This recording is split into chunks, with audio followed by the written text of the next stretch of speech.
দিনাজপুর সদর উপজেলার উত্তর পূর্ব প্রান্তে উত্তর রাজবাটি এলাকায় অবস্থিত এই রাজবাড়িটি একসময় সমগ্র উত্তরবঙ্গের রূপরেখা ও সংস্কৃতির কেন্দ্রবিন্দু ছিল। বর্তমানে এটি কিছুটা জরাজীর্ণ ও ধ্বংসাবশেষ রূপ ধারণ করলেও এর স্থাপত্যশৈলী ও রূপময়তা আজও দর্শনার্থীদের আকৃষ্ট করে। এক, প্রবেশদ্বার ও প্রশাসনিক এলাকা। রাজবাড়িতে প্রবেশের শুরুতেই সুবিশাল প্রবেশদ্বার এবং উত্তর রাজবাটি এলাকার প্রাঙ্গণ চোখে পড়ে। বর্তমানে সেখানে প্রত্নতত্ত্ব অধিদপ্তর এবং উপজেলা প্রশাসনের পক্ষ থেকে স্থানটিকে সংরক্ষিত ঐতিহাসিক রাজবাটি প্রত্নতাত্ত্বিক নিদর্শন হিসেবে চিহ্নিত করে নোটিশ বোর্ড স্থাপন করা হয়েছে। এখানে রাজবাড়ির খতিয়ান, দাগ নম্বর এবং এলাকা সম্পর্কিত তথ্য লিপিবদ্ধ রয়েছে। ২, মূল রাজপ্রাসাদ ও স্থাপত্যশৈলী। দিনাজপুর রাজবাড়ি মূলত একাধিক ভবন, মহল ও প্রাঙ্গণের সমন্বয়ে গঠিত। এর প্রধান স্থাপত্য রূপরেখা, খিলান ও কারুকাজ। প্রাসাদের প্রতিটি তলাতেই চমৎকার ইউরোপীয় ও দেশীয় মিশ্র রীতির সারিবদ্ধ খিলান আকৃতির দরজা, জানালা ও উঁচু পিলার রয়েছে। ছাদ ও বিম।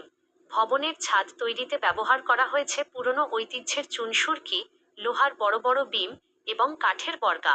রাজমহল ও দরবার হলের রূপ। প্রাসাদের দরবার হল কুমার মহল, আয়না মহল এবং বাইজি মহলের ভগ্নাংশগুলো প্রাচীনকালের রাজকীয় ঐতিহ্যকে স্মরণ করিয়ে দেয়। ৩, অভ্যন্তরীণ প্রাঙ্গণ ও উপাদানসমূহ।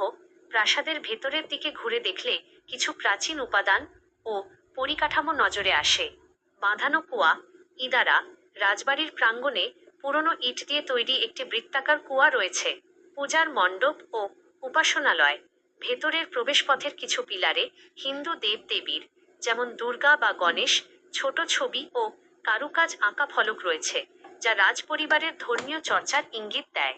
প্রাচীন পাথরের খণ্ড।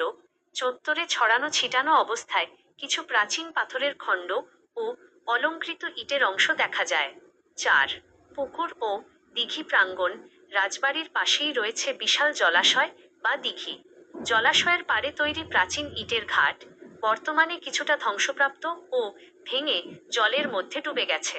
জলাশয়ের শান্ত পরিবেশ এবং চারপাশের গাছপালার প্রতিচ্ছবি এক মায়াময় পরিবেশ সৃষ্টি করে। ৫, বর্তমান অবস্থা ও প্রকৃতি। দীর্ঘদিনের অবহেলা ও সংস্কারের অভাবে রাজবাড়ির অধিকাংশ ভবন এখন ধ্বংসস্তূপে পরিণত হয়েছে।